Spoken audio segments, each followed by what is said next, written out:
Welcome to this matinee on Socrates. My intervention is about the Socratic logic or the logic of the questioning method.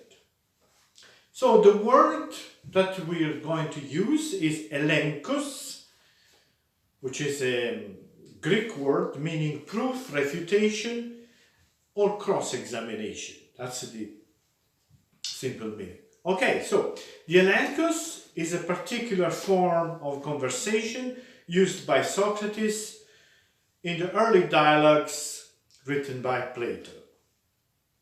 The elenkos has its internal logical structure and is based on a typical relationship between Socrates, who is asking the question, and the opponent or opponents who claim or claims to have some sort of knowledge. In a broad sense, we can give the following definition of the Socratic elenkos: to cross-examine a person in relation to a statement that he has just made. We take these from Richard Robinson, 1953. This examination proceeds by questioning, which will call in more statements. In this way, Socrates hopes to establish the truth value of the initial statement.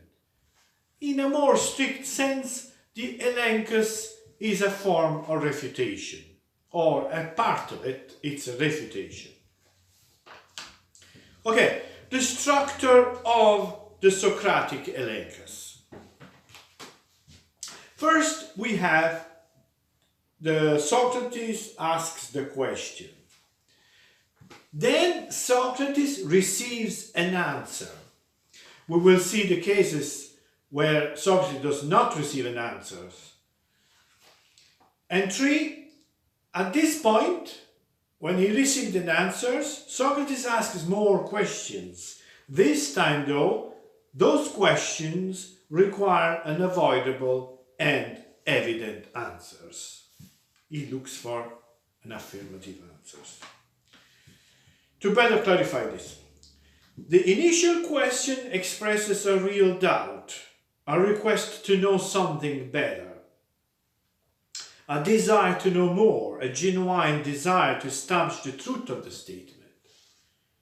The secondary questions, that is, the question asked after the first answer is given, are a tool to find out the truth of the first statement. So, the secondary questions have some characteristics that come regularly into question. So, the first characteristic of the secondary questions is that they often require an affirmative answer. The second characteristic, the second aspect, is that they are in contradiction with the initial statement. Therefore, the opponent answers affirmatively to a series of secondary questions which contradict the starting point, bringing the same opponent to a refutation of what he initially stated. Okay, the bare bone, the skeleton, the structure of this elenkos in this first interpretation is